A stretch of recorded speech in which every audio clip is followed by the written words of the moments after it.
Jadi kalau di regresi linear,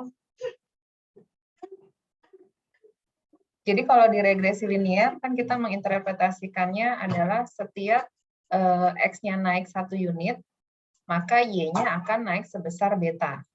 Nah, cuman sekarang kita punya persamaan dalam bentuk log odds sama dengan alpha plus beta X.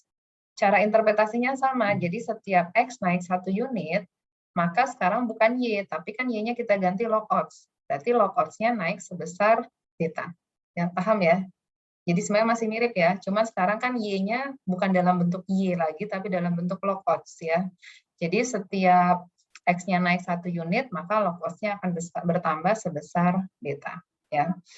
Atau cara lain menginterpretasikannya, karena biasanya orang nggak paham ya, apa sih maksudnya log odds. Orang lebih paham odds ya dibandingkan log odds. Kalau kita interpretasikan dalam bentuk odds, artinya bahwa setiap kenaikan X-nya sebesar 1 unit, maka nilai odds-nya akan bertambah sebesar E pangkat beta. Ya, jadi kita ambil inverse-nya aja. Kalau kita ambil inverse-nya E dari log odds itu kan jadi odds ya. Jadi kalau E pangkat log odds, ya ini kan jadi log-nya kan bisa hilang ya, jadi odds. Jadi kalau kita mau mentafsirkan dalam bentuk odds, ya berarti kita ambil E pangkat betanya. Ya, jadi setiap naik 1 unit, maka X-nya naik 1 unit, maka odds-nya akan bertambah sebesar E pangkat beta. Ya. Nanti kita akan bahas lagi lebih detail ya, untuk regresi logistik di pertemuan minggu depan. Cuma sekarang kita bahas lebih ke GLM-nya ya, bahkan kita belum masuk ke GLM ya. Ini cuma introduction-nya aja, pengantar. Ini adalah salah satu bentuk dari model GLM. Ya. Nah, untuk contoh data yang diberikan tadi ya, yang di awal mengenai kasus kematian dari korban yang jatuh di setiap lantai gedung, dengan menggunakan regresi logistik dengan fungsi logit ya, fungsi logit itu fungsi log odds. Di sini saya langsung berikan ya, nanti kita akan bahas detailnya, estimasinya. Jadi kita punya persamaannya itu kan dalam bentuk log odds ya, log odds yaitu P dibagi 1 minus P, ya, sama dengan alpha ditambah beta X ya. Kita estimasi dengan menggunakan maksimum likelihood, kita bisa dapatkan penduga untuk alfanya, interceptnya masih sama, ini intercept, ini slope, interceptnya minus 3,492, betanya 0,660. Ya. Nah, dari sini bisa kita substitusikan ya.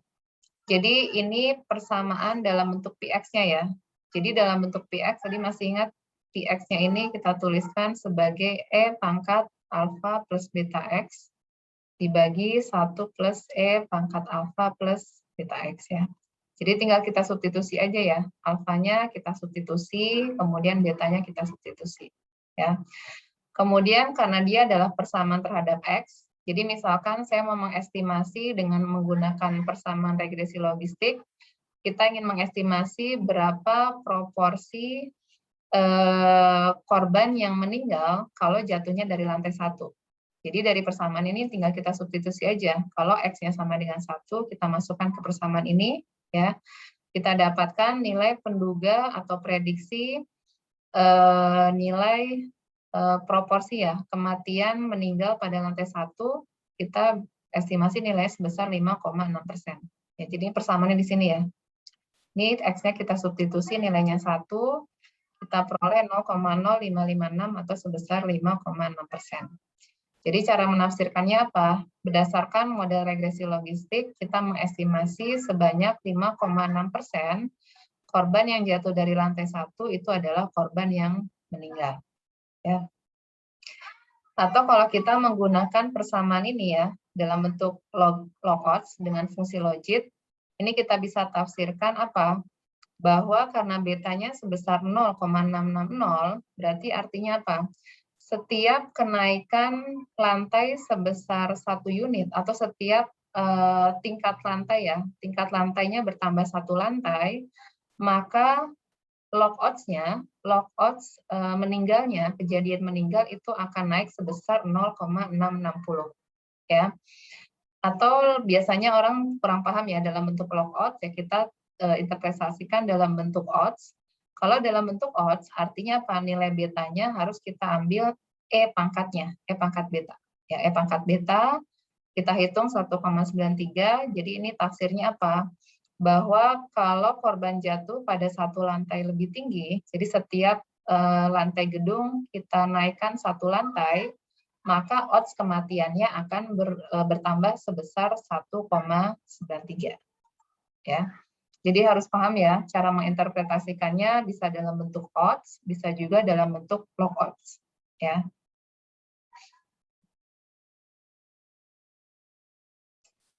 Nah, model lain selain model logistik ya, logistik tadi yang saya sampaikan itu kan dengan menggunakan fungsi logit ya. Nah, model lain yang juga membentuk kurva S ya, itu ada juga yang disebut dengan model Probit ya. Model Probit itu mengasumsikan bahwa peluang suksesnya ini kita tuliskan sebagai fungsi ya. Fungsi dari distribusi kumulatif distribusi normal baku. Jadi Pi di sini, ini kan fungsi dari Pi ya. Fungsi dari Pi ini adalah fungsi distribusi kumulatif dari distribusi normal baku. Jadi kalau kita punya distribusi normal baku, kan kita bisa mencari distribusi kumulatifnya. Ya, di mana distribusi kumulatifnya itu adalah peluang Z lebih kecil sama dengan Z. Jadi kalau kalian pandang ini adalah distribusi baku, normal baku ya. Ini adalah normal baku dari Z, ya. Normal baku M, minnya 0 dan variasinya 1. Maka yang dimaksud dengan distribusi kumulatif, itu kan kumulatif itu apa? Penjumlahan. Ya. Jadi kita menjumlahkan semua nilai yang lebih kecil dari suatu nilai Z. Jadi misalkan ini adalah Z, ya. Jadi yang dimaksud dengan kumulatif itu adalah kita menghitung luas area yang di sini. Ya. Ini yang kita sebut dengan fungsi. Jadi selalu menghitung luas daerah yang ada di sebelah kiri dari kurva normal. Ya. Jadi seperti yang dituliskan dalam persamaan ini ya. Ini kan apa? Menghitung peluang semua yang lebih kecil sama dengan Z. Ya. Yang lebih kecil sama dengan Z ya ini luas daerah yang saya arsir warna merah. Ya. Atau kalau mau menggunakan secara matematika ya sebenarnya kan ini kita menghitung integral ya. Integral dari fungsi distribusi normal itu sendiri. Ya. Ini kan sebenarnya distribusi kumulatif ini kan pembahasan statistika elementer ya. Mungkin sedikit mengingat review. Kalau misalkan Pi ini adalah fungsi distribusi kumulatif, berapa nilai Pi kalau nilai Z-nya 0? Ada yang tahu nggak berapa? Kita gambarkan lagi ya.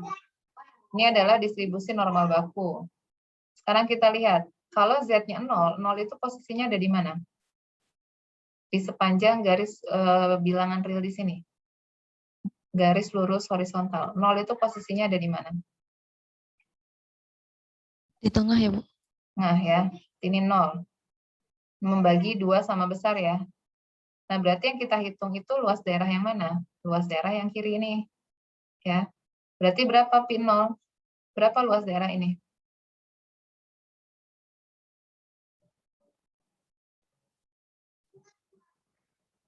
Luas semua daerah ini berapa? Luas semua daerah di bawah kurva normal berapa luas semuanya? 1. 1 ya. Nah sekarang tadi saya sebut, iya ini membagi 2 sama besar ya. Jadi nggak perlu lihat tabel, harusnya tahu ini adalah 0,5 ya. Sekarang ini Pi dari fungsi distribusi kumulatif untuk Z-nya minus 1,96. Oke, kita gambarkan. Minus 1,96 posisinya ada di mana? Di kiri, tengah, kanan. Di kanan. Di sini. Kan ini 0 ya. Di kiri. Oh, kalau min di kiri. Iya, kan tengahnya 0. Yang kiri kan negatif ya. Berarti ini minus 1,96. Berarti yang kita hitung luas daerah yang mana? Selalu yang sebelah kiri ya, karena kumulatif. Berapa luas sebelah kiri? Masih ingat? Kalau 1,96. 0,025.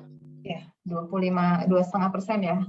Ini 25%. Berarti ini 0,025. Oke, satu lagi. Kalau 1,96, ada di mana dia titiknya? Z 1,96. Di kanan. Ini ya, 1,96. Berarti yang kita hitung adalah semua luas daerah yang kiri. Berapa luas daerahnya?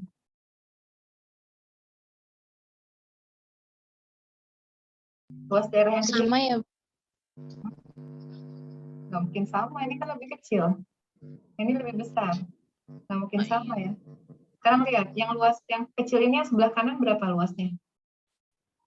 0,025. 0,25. Berarti yang sebelah kiri 0,97,5. 97. Ya.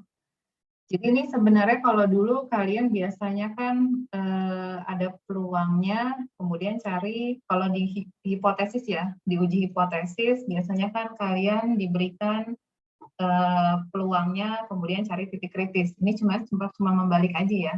Ini diberikan titik kritis, kemudian kita hitung berapa peluangnya. Ya. Cuma selalu dilihat ya, selalu distribusi kumulatif karena penjumlahan. Penjumlahan itu kan selalu naik ya, dari yang nilainya paling kecil sampai besar. Makanya selalu yang kita hitung adalah sebelah kiri. Ya. Nah, distribusi kumulatif ini adalah menjadi landasan dasar dari model Probit ya. Dan model Probit ini juga sama, membentuk kurva S. Ya. Jadi di sini review ya, tadi seperti yang sudah kita bahas ya, distribusi kumulatif selalu menghitung luas daerah yang di arsen merah atau yang di sebelah kiri. Ya. Atau fungsi distribusi kumulatifnya, ini bisa kita gambarkan ya, karena yang namanya kumulatif, itu kan selalu bertambah besar. Kumulatif itu kan menjumlahkan. Artinya ketika kita menjumlahkan nilai baru, tentu kan yang namanya penjumlahan nilainya selalu semakin lebih besar. Ya. Nah, makanya kalau kita gambarkan fungsi distribusi kumulatif, dia selalu monoton tak turun. Ya, monoton tak turun, jadi dia naik. Cuman di sini pasti dia akan selalu terbatas di nilai 1. Ya. Kenapa di 1? Karena kan kita berbicara peluang. Penjumlahan peluang tidak pernah melebihi dari 1 ya, atau lebih kecil dari 0. Makanya di sini untuk pemodelan dari proporsi kejadian sukses, PX, alternatif lain selain menggunakan model logit, kita juga bisa menggunakan fungsi probit ya. Jadi probit ini basisnya adalah menggunakan distribusi kumulatif, karena distribusi kumulatif juga dia membentuk seperti kurva S. Ya. Oke, untuk contoh data kecelakaan, ya, contoh data yang tadi ya, dengan menggunakan model Probit ya, nanti juga akan kita bahas lagi ya detailnya. Di sini langsung saya berikan nilai penduga alfanya minus 2,02, kemudian penduga beta dari model Probit 0,379. Ya, jadi dari sini kita bisa substitusikan ya ke dalam persamaan model Probitnya. Tadi kan model Probitnya itu adalah Px sama dengan P fungsi distribusi kumulatif alfa plus beta X ya. Jadi kita substitusikan alfanya minus 2,02, ya betanya 0,3794. Jadi dari sini kalau misalkan kita mau memprediksi berapa peluang kejadian korban yang meninggal kalau jatuhnya dari lantai 1, ya kita tinggal substitusi X-nya sama dengan 1 ya.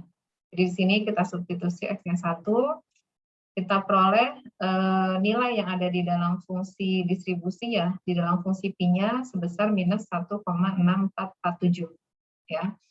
Berarti berapa peluangnya? Ya kembali kalau kita gambarkan ya, ini adalah distribusi normal baku, minus 1,647, ini nih ada di sebelah kiri ya, ini minus 1,6447. Berapa luas daerah yang di sini? Ya sebenarnya ini adalah kalau kalian masih ingat di uji hipotesis, kalau pakai taraf signifikansinya 10% ya, 10%, kemudian itu adalah uji dua sisi, ini kan titik kritisnya 1,64. Ya. Jadi ini adalah sebesar 5%. Itu dalam hal ini nilai Pi dari minus 1,6447 adalah 0,05. Ya. Jadi kalau menggunakan model Probit, ya regresi Probit, nilai penduga atau estimasi untuk korban yang meninggal ya, yang jatuh dari lantai 1 sebesar 5%. Ya. Alternatif lain, kita juga ada model complementary lock-lock ya. Model complementary lock-lock ini juga kalau kalian amatin ya, ini mengasumsikan seperti ini ya, ini persamaannya bisa kita amati juga persamaan dari model complementary lock-lock, dia masih mengandung model regresi linear ya, ini. Hanya saja ini juga persamaannya dia non-linear ya, karena persamaan regresinya ini ada dalam pangkat.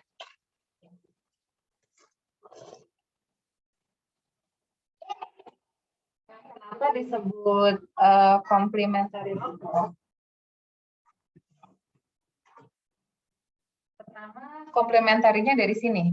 Komplementarinya dari sini ya.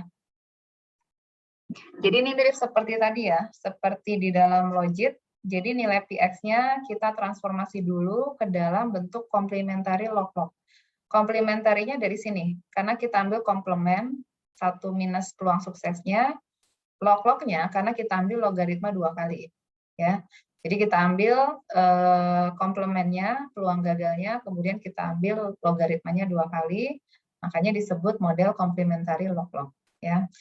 Jadi dari sini model complementary lock-lock juga sama ya, dia masih mengandung komponen yang sama dalam regresi linear sederhana, alpha plus beta x. Hanya saja bukan kita regresikan langsung terhadap variabel respon y-nya, tapi kita regresikan ke dalam variabel respon yang sudah ditransformasi ke dalam bentuk complementary lock-lock. Ya. Nah, model complementary lock-lock ini juga sama, dia membentuk kurva X, hanya saja dalam lajunya, dia akan mendekati 0 cukup lambat, tapi mendekati 1-nya cukup cepat. Ya. Kalau model logit tadi dia sama, mendekati 0 dan mendekati 1-nya dalam laju yang sama, tapi kalau complementary lock-lock, ini perbedaannya di sini ya. Kecepatan dalam mendekati 1 dan 0-nya itu berbeda. Ya. Kemudian ada lagi complementary lock-lock, ada juga lock-lock. Model lock-lock ini juga sama, nilai persamaan regresinya dia masih mengandung persamaan seperti regresi linear ya. Hanya saja persamaan regresi linearnya dalam bentuk pangkat. Ya, jadi karena dalam bentuk pangkat, jadi dia non-linear. Ya. Ini kalau persamaan pi-nya kita transformasi ya, kita ambil log 2 kali, maka kita punya komponen yang sebelah kanan dia menjadi seperti komponen dalam regresi linear. Ya. Jadi kenapa disebut log-log ini? Karena kita ambil logaritma 2 kali. Ya. Nah, pada model ini dia mirip ya, seperti complementary log-log, cuman kebalikan. Dia mendekati 0-nya cukup cepat, tapi mendekati 1-nya cukup lambat. Ya. Oke, tadi berarti kita sudah bahas ada 4 ya, 4 model. Model logit, model probit, model complementary log-log, sama model log-log ya. Nah, semua model yang tadi kita bahas itu mengasumsikan hubungan linear antara variabel independen X dengan suatu fungsi dari Gx. Ya. Jadi, hubungan linearnya antara X-nya itu bukan langsung terhadap variabel responnya, tetapi pada suatu fungsi Gx-nya yang sudah ditransformasi dulu ya. Jadi si Px-nya kita transformasi ke dalam suatu fungsi baru yang kita sebut dengan Gp, dan kalau Gp-nya kita regresikan terhadap variabel independennya, kita dapatkan hubungan yang linear. Ya. Jadi bisa diamati semua modelnya, baik logit, probit, complementary log-log, dan log-log, komponen yang ada di sebelah kanan semuanya sama. Ya. Dia linear, persamaannya linear ya, seperti persamaan regresi linear sederhana. Cuman yang harus diperhatikan adalah persamaan yang di sebelah ruas kiri ya. Ini harus dicatat, kita tidak meregresikan langsung terhadap Y-nya, tetapi terhadap fungsi dari Y yang sudah ditransformasi ke dalam bentuk fungsi G di sini. Ya. Nah, contoh model yang tadi disampaikan di sini, ini semuanya masuk ke dalam kelas yang kita sebut dengan model linear tergeneralisir ya, atau saya sebenarnya lebih suka mengatakan GLM ya, kita sebut GLM atau Generalized Linear Model ya. Jadi ini adalah model yang jauh lebih general, jauh yang lebih umum dibandingkan dengan model regresi linear biasa yang sudah kalian pelajari waktu mengambil mata kuliah model linear. Ya. Nah, di dalam model GLM ini ada 3 komponen penting ya, yang merupakan bagian dari, ini udah saya record belum? Sudah ya, karena tadi sempat mati ya recordnya. Jadi ada 3 komponen GLM. Komponen yang pertama adalah komponen random. Komponen random ini berkaitan dengan variabel responnya, di mana variabel respon yang kita amati ini saling independen dan bisa mengikuti distribusi tertentu, bisa normal, binomial, Poisson, dan lain sebagainya.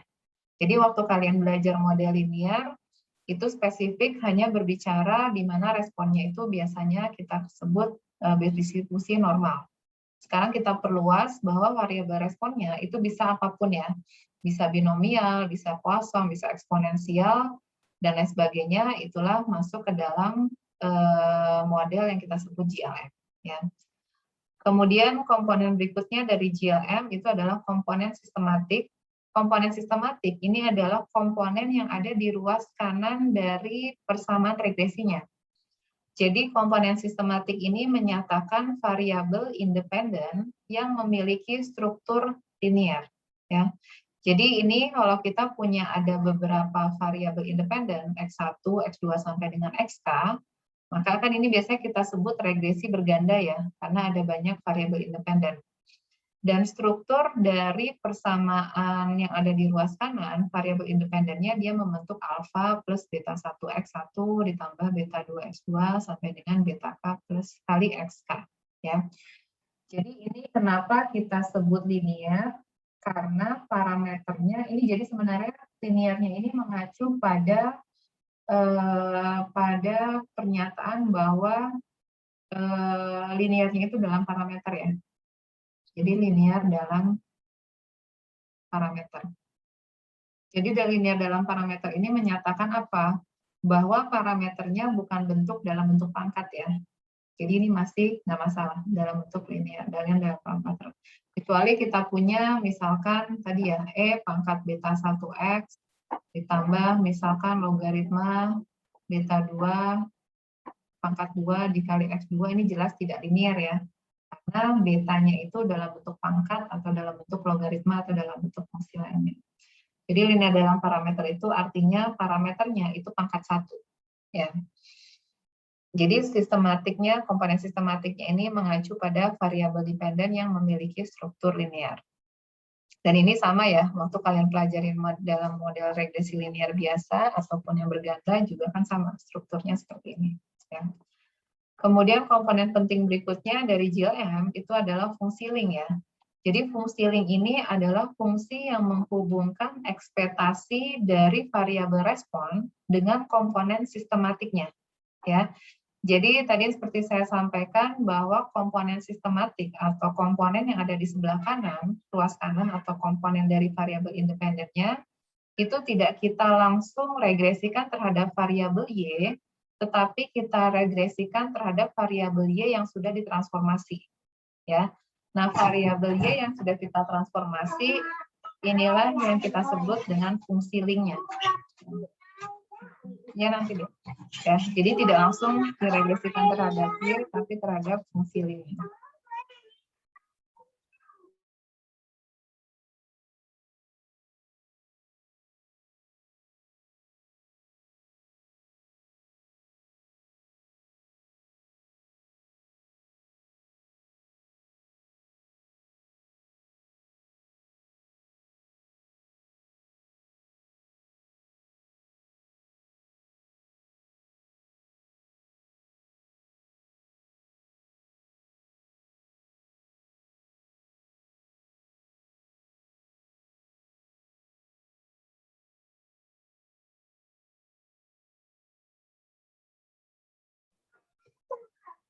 Nah, model regresi linear yang sudah kalian pelajari itu juga bagian dari GLM ya. Sini ke sini.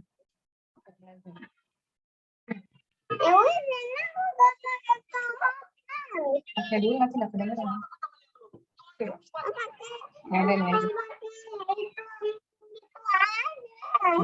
Nah, ini model regresi linier yang kalian sudah pelajari itu juga merupakan kasus spesial dari GLM ya.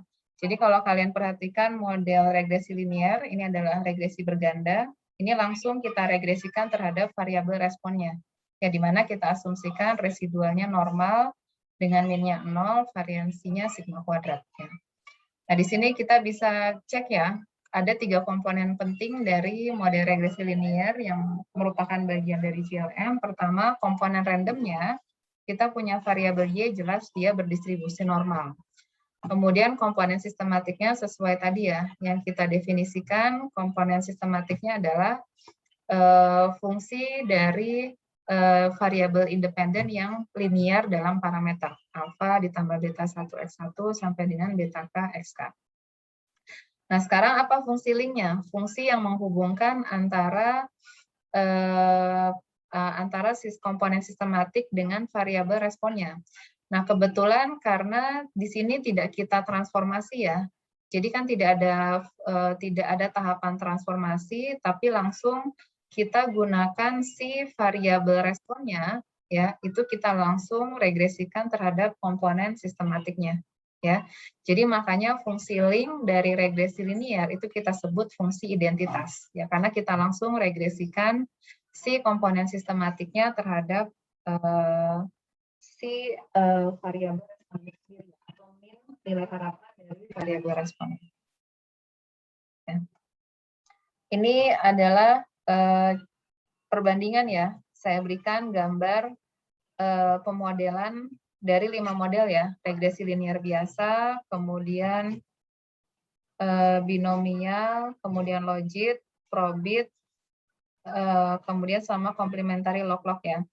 Untuk data yang sama mengenai laju kematian ya dari korban yang jatuh dari setiap lantai gedung ya. Mungkin di sini yang mau saya tekankan kita bandingkan ya. Biasanya paling umum di dalam pemodelan untuk variabel respon binari atau dikotomi dengan 2 kategori, biasanya paling umum biasanya kita pakai kalau nggak logit pakai fungsi probit ya 2 ini. Nah, sekarang kalau kita amati, di sini saya berikan ya, bahwa ternyata kedua model ini relatif sama ya, estimasi atau pemodelan untuk data yang sama memberikan hasil yang tidak begitu berbeda jauh ya.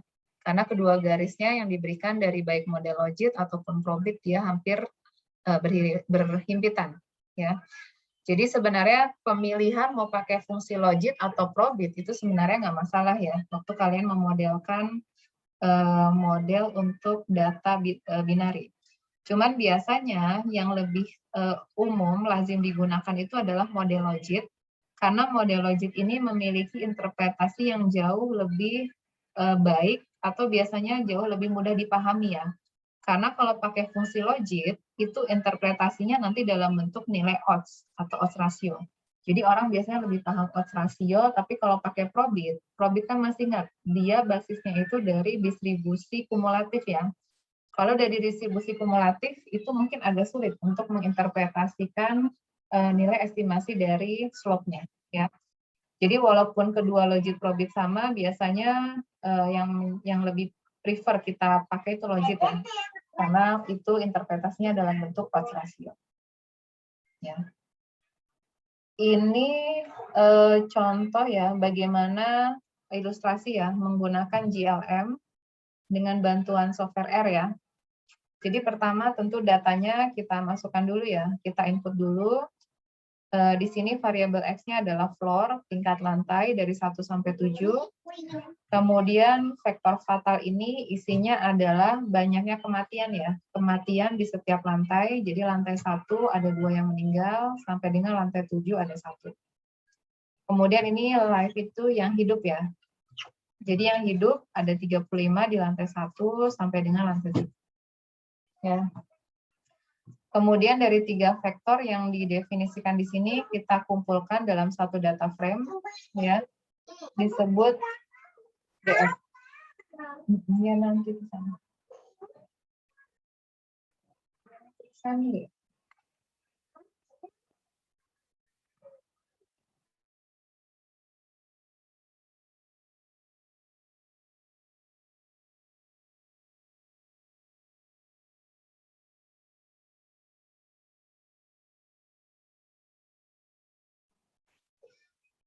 Kemudian kalau kita mau menggunakan software R ya, GLM ini sudah tersedia di bawaannya R itu sendiri ya. Nama fungsinya adalah GLM ya. Nama fungsinya adalah GLM. Kemudian yang kita masukkan sebagai argumen pertama adalah ini adalah variabel responnya.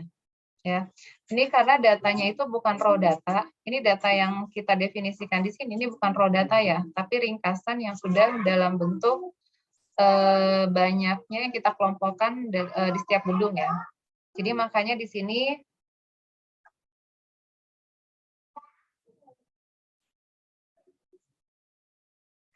yang menjadi variabel responnya kita masukkan fatal, kematian, sama korban yang masih hidup ya. Kemudian kita regresikan, ini sama ya, regresi biasanya kita notasikan dengan simbol tilde ya. Ini adalah variabel X-nya yaitu tingkat lantai. Kemudian koma, argumen berikutnya adalah family-nya adalah karena ini adalah data binomial ya, data binari.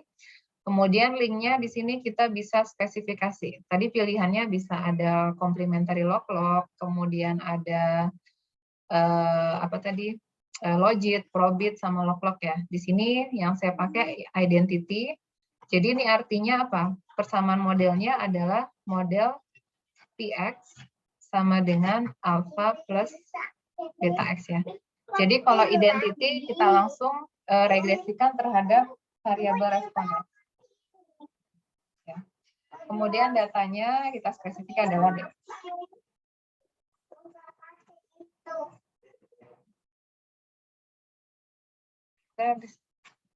Ya, jadi ini kemudian bisa kita keluarkan estimasi penduga untuk koefisien alfa sama betanya ya. Ini adalah interceptnya minus 0,0577 sama ini adalah betanya 0,094 ya. Ini adalah persamaan regresi GLM ya dengan linknya adalah fungsi identitas. Jadi kalau fungsi identitas langsung ya kita regresikan terhadap variabel responnya adalah X.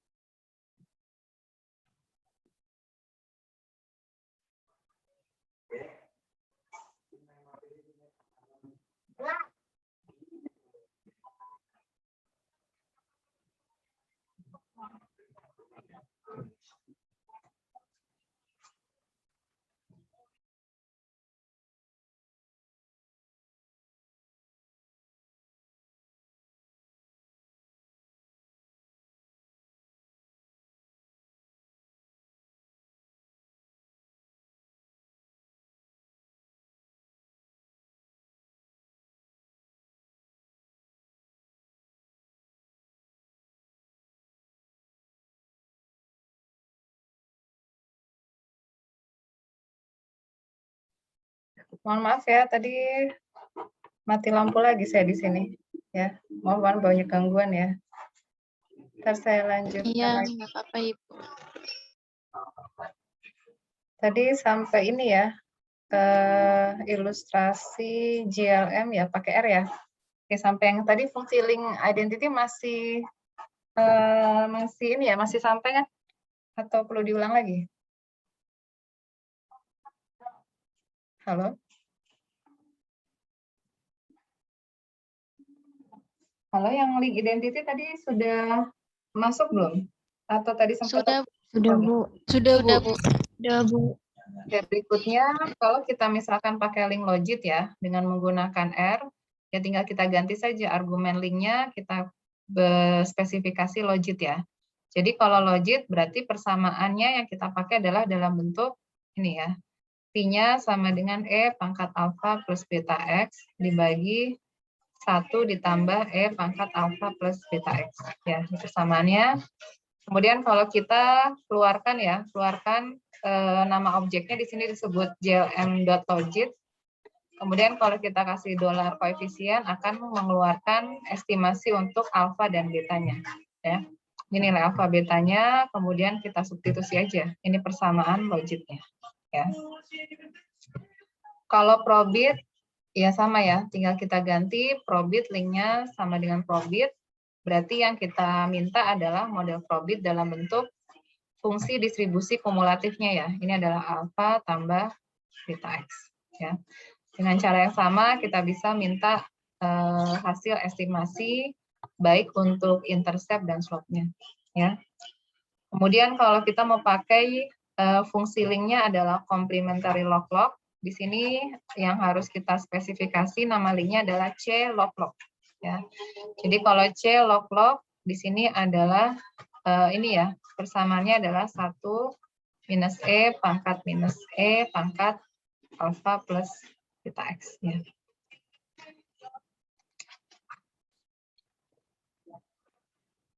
Nah, ini cara lain memodelkan GLM ya. Jadi kalau contoh data yang diberikan di sini, bisa dilihat ya, bahwa argumen dari variabel responnya, ini kan si bind itu menggabungkan dua vektor ya, menggabungkan dua vektor dalam bentuk kolom. Ya, jadi nanti dalam bentuk dua vektor kolom, ini adalah bukan laju kematian, ini adalah total meninggal setiap lantai, dan ini adalah total yang hidupnya, yang masih hidup ya.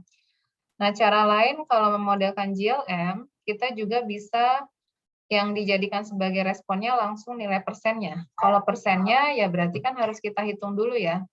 Persen yang namanya persen ini kan adalah laju kematian. Di mana laju kematian itu kita hitung sebagai rasio antara banyaknya kematian dibagi dengan banyaknya orang yang terjatuh pada setiap lantai. Ya. Nah, karena tadi data yang kita punya adalah kasus kematiannya saja dan yang hidupnya saja di setiap lantai, maka untuk mencari berapa korban yang jatuh di setiap lantai, ya kan tinggal kita jumlahkan ya. Kita jumlahkan yang meninggal sama yang masih hidup, kita sebut total. Jadi total ini adalah banyaknya korban yang jatuh di setiap lantai, baik meninggal maupun masih hidup ya. Nah, berarti kita bisa hitung proporsi yang meninggalnya, di sini saya sebut persen, di mana persen ini adalah total yang meninggal dibagi dengan total semua korban ya di setiap lantainya. Ya. Di sini berarti cara lain memodelkan GLM berarti yang kita masukkan sebagai variabel responnya adalah persen ya. Kemudian kita regresikan terhadap variabel X-nya ya. Kemudian linknya ya nanti bisa disesuaikan ya, mau pakai logit, probit, nanti pilihannya tadi ya. Seperti yang saya sampaikan sebelumnya, bisa juga pakai C log-log ya. Kemudian kita keluarkan hasil penduganya jelas akan sama ya. Jadi sama ini dengan yang tadi waktu kita pakai si bind ya. Kalau tadi kan kita pakai si bind, total yang meninggal, kemudian total yang masih hidup ya. Cuma sekarang kita pakai argumennya yang dipakai bukan meninggal selama hidup, tapi proporsi yang meninggalnya. Ya, tapi itu akan memberikan hasil yang sama. Kemudian di sini juga kita bisa menggunakan ya, bisa meminta mengeluarkan hasil prediksinya. Nah, untuk mengeluarkan prediksi kalau untuk DR biasanya kita sebut sebagai fitted value. Ya, ini fitted value, nanti dikeluarkan hasil prediksinya. Ini adalah prediksi kalau jatuh di lantai 1, yang meninggal estimasinya sekian. Kalau ini menggunakan link identity ya. Jadi glm.id ini adalah objek di mana tadi yang saya simpan pemodelan GLM dengan link identitas. glm.logit ini adalah objek GLM menggunakan link logit ya. Kemudian kalau kita kasih dolar fitted value itu akan mengeluarkan estimasi peluang kematian untuk setiap lantainya. Ya, jadi lantai 1 makanya ada nilai 1 sampai 7 ini adalah peluang kematian untuk setiap nilai X-nya. Ya. Kemudian ini apa lagi ya? Statistik kawal ya. Oke, nah berikutnya, nah tadi untuk contoh R ya, yang saya ilustrasikan, itu menggunakan data yang sudah diringkas dalam bentuk kelompok ya. Jadi kita kelompokkan untuk setiap lantai ada berapa yang meninggal dan ada berapa yang hidup. Tapi kalau data non-kelompok, ini pada prinsipnya adalah raw data, yang tadi saya sampaikan di awal ya. Jadi kita punya record ya, catatan untuk setiap orang. Jadi ini orang pertama sampai dengan orang yang terakhir, kita catat dia jatuh dari lantai berapa, kemudian orang tersebut hidup atau meninggal. Oke, nanti. Jadi di sini kalau menggunakan data non kelompok ya, kalau ini data ini harusnya data untuk yang data kelompok ya, ini salah ya, data kelompok. Nah, cara lain tadi kan saya berikan ada dua cara ya. Tadi yang pakai C-bind, kemudian yang pakai persen. Kemudian cara tiga masih menggunakan data kelompok, bisa argumen Y-nya ini adalah, oh ini benar ya, sorry. Ini kelompok, non-kelompok ya, benar ini non-kelompok. Nah, ini benar non-kelompok ya. Jadi argumennya kalau pakai data raw data seperti ini, pertama yang menjadi responnya adalah outcome ya. Ini kan nama variabel Y-nya saya sebut outcome. Kemudian yang menjadi yang mau kita lihat sebagai peluang suksesnya itu kan adalah kejadian fatal atau meninggal. Makanya outcome-nya variabel Y-nya sama dengan meninggal, kemudian kita regresikan terhadap variabel X-nya. Ya. Ini juga pasti akan memberikan hasil yang sama. Ya. Atau cara lain, ada juga biasanya kalau kita menyimpan datanya dalam bentuk 01. Jadi misalkan kalau hidup 0, 0, 0, dan seterusnya, kalau meninggal 1. Kalau datanya seperti ini juga bisa kita langsung GLM, langsung aja, ini outcome, kemudian ini adalah floor. Ini juga pasti akan memberikan hasil yang sama. Jadi ada beberapa pilihan ya. Jadi diperhatikan data yang kalian punya itu seperti apa. Kalau datanya kelompok, berarti kalian nanti harus mengspesifikasi GLN-nya dalam bentuk C-bind atau bisa dalam bentuk persen. Tapi kalau misalkan datanya non-kelompok atau raw data, itu ya langsung saja ya. Data variabel X-nya apa, floor, kemudian Y-nya apa, ya tinggal kita regresikan. Outcome kita regresikan terhadap floor. Argumen yang lainnya masih sama ya, family-nya adalah binomial, kemudian link-nya adalah ya sesuai apa yang mau kita pakai. Kemudian kita juga bisa melakukan statistika inferensial ya. Jadi kita mau menguji apakah besarnya estimasi slope-nya atau intercept-nya signifikan atau tidak. Ya. Jadi menggunakan argumen GLM tadi masih sama, hanya saja untuk mengeluarkan uji signifikansinya kita menggunakan perintah summary. Summary kemudian nama objek dari GLM. Ya. Jadi nanti diberikan koefisiennya. Koefisiennya dia di sini lebih lengkap ya. Jadi ada nilai estimasinya, kemudian standar error-nya, kemudian ini adalah nilai statistik ujinya, kemudian yang terakhir ini adalah nilai p-value. Jadi kalau untuk melihat apakah besar pengaruhnya signifikan atau tidak, apakah tingkat lantai variabel X-nya mempengaruhi kematian dari korban yang jatuh di setiap lantai atau tidak, ya sebenarnya kita tinggal evaluasi yang ini ya, p-value untuk variabel X-nya. Jadi karena p-value-nya signifikan, artinya apa? Kita bisa simpulkan bahwa laju kematian itu dipengaruhi secara signifikan oleh di mana korban itu jatuh pada lantai yang keberapa dari gedung yang mengalami yang kita amati tersebut ya.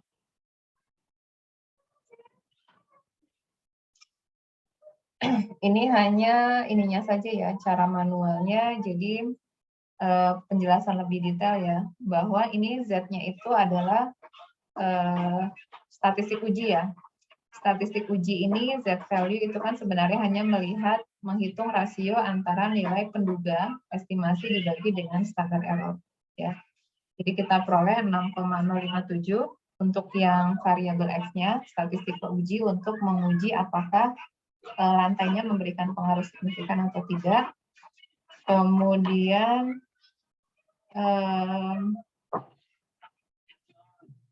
di sini kalau untuk memberikan pengaruh signifikan atau tidak, berarti yang kita uji adalah H0-nya beta sama dengan 0 ya.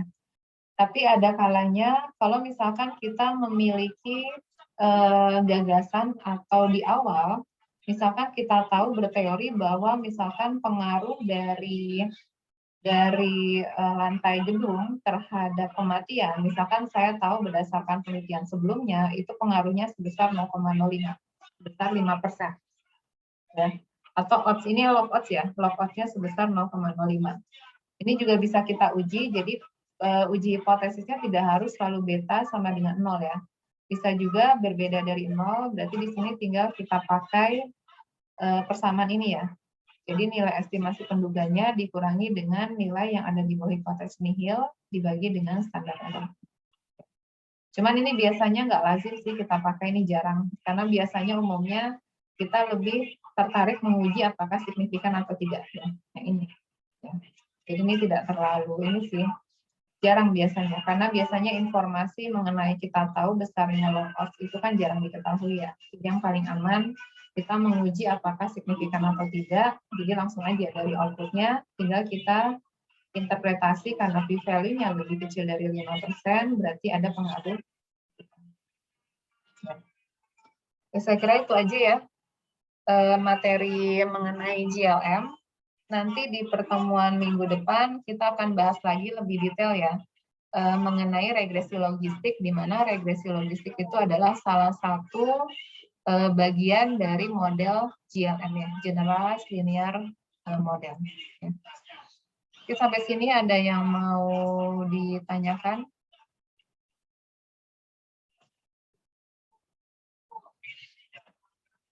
Ada yang kurang paham? Sudah jelas?